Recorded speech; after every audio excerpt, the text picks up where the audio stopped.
Greetings and welcome back to GILFORD'S lectures. In our previous video, we were looking at this question, which required us to find the current through the 2, the 14, the 32, the 11, and the 3 ohm resistors.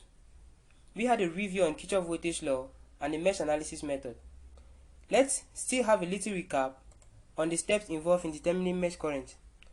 If given a particular circuit and you are asked to determine the mesh current, or you wish to determine the mesh current, then you need to identify the meshes in the circuit and assign mesh currents to the n meshes identified. Second of all, you need to apply Kirchhoff voltage law to the n meshes.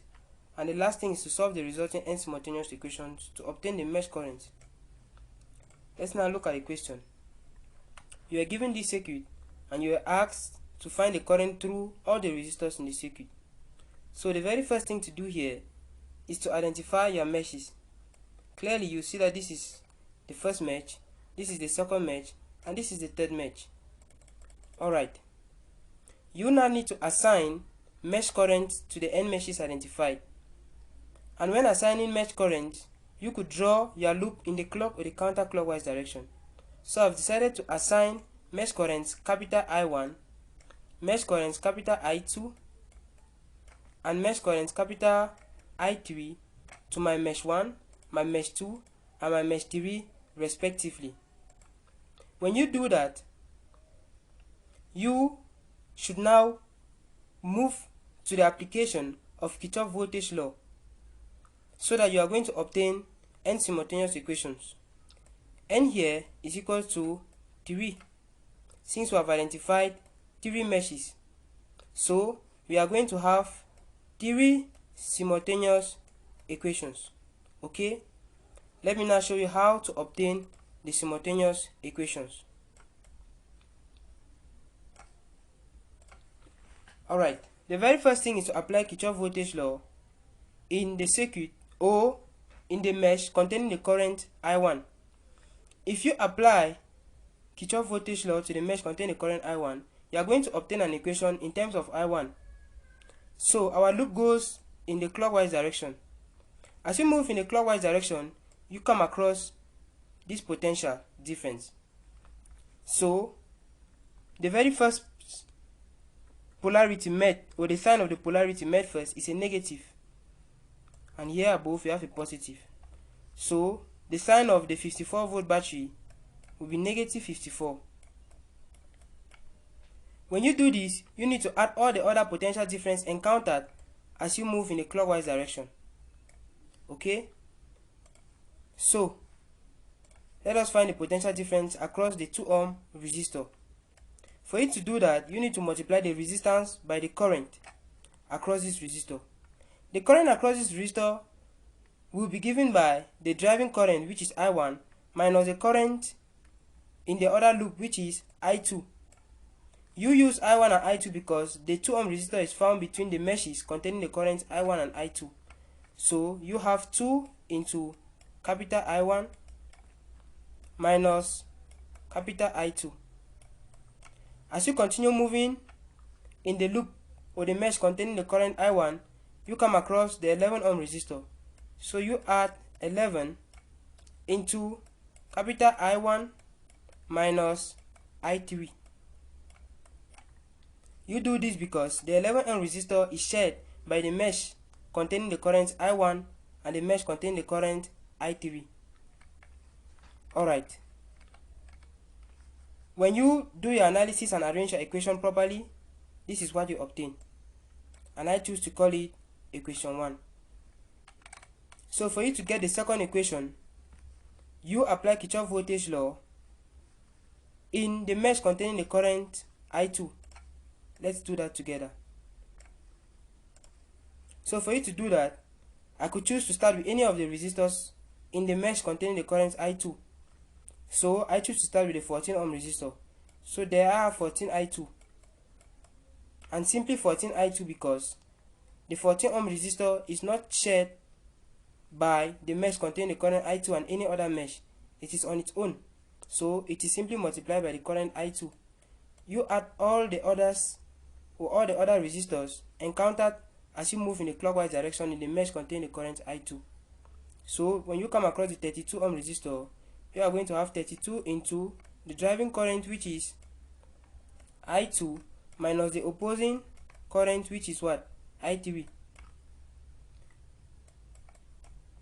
For the 2 ohm resistor, you are going to have 2 into, this is 2 into I2 minus I1. When you do that properly, you are going to obtain this equation, and I choose to call it equation 2. You also apply Kirchhoff voltage law in the mesh containing the current I3, and this is the equation you are going to obtain, and I call it equation 3. Since your n was equal to 3, that is 3 meshes, you obtain 3 simultaneous equations. Therefore, you obtain this system of simultaneous equations. The very last step is for you to determine the mesh current I1, I2, and I3.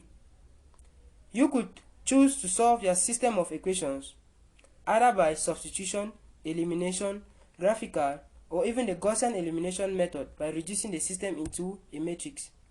But if you observe equation 2 keenly, you are going to see that you can easily make I1 the subject of the formula, and you replace it in equation 1 and in equation 3, so that you are going to have an equation in terms of I2 and I3.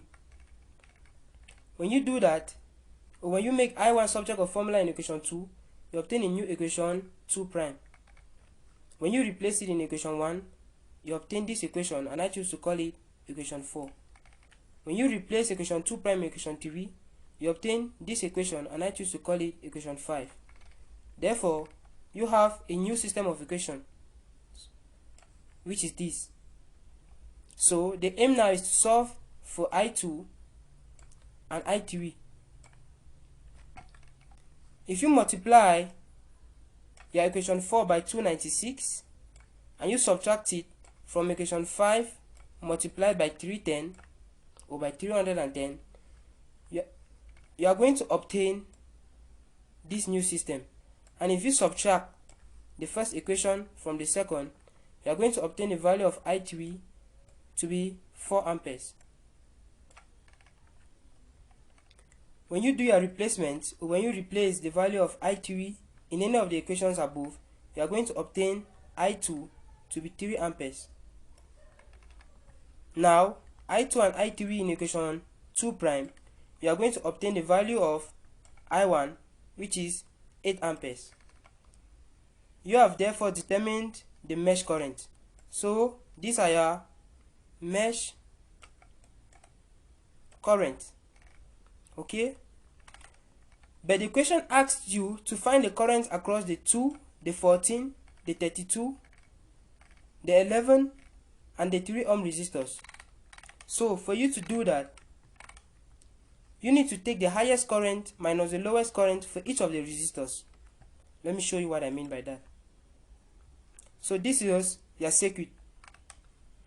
Since your I1 was 8 amperes, you are going to take 8 amperes minus the opposing current, which is I2, and I2 was given by 3 amperes. So here, the current across the 2 ampere or the 2 ohm resistor will be I1 minus I2. Okay? The current across the 14 ohm resistor will simply be given by what? I2. The current across the 3 ohm resistor will be given by I3.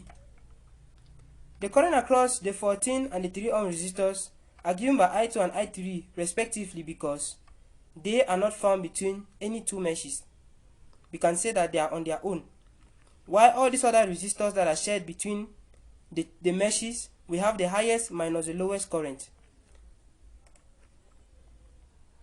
So, the current across the 14 ohm resistor will simply be given by I2, which is 3 amperes. The current across the 32 ohm resistor will be given by what?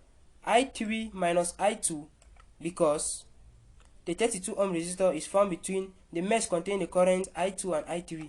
So you take the highest minus the lowest value for you to obtain 1 ampere. Now the current across the 11 ohm resistor is given by I1 minus I3. So you obtain 4 amperes. And finally, the current across the 3 ohm resistor is given by I of 3 ohm, which is I3, and the value is 4 ampere. So when you do that, you obtain the above values. Thanks for watching to the end, and please remember to like, subscribe, share to all your friends. Keep visiting my channel to get more videos on Kirchhoff voltage law and other principles in physics and mechanical engineering.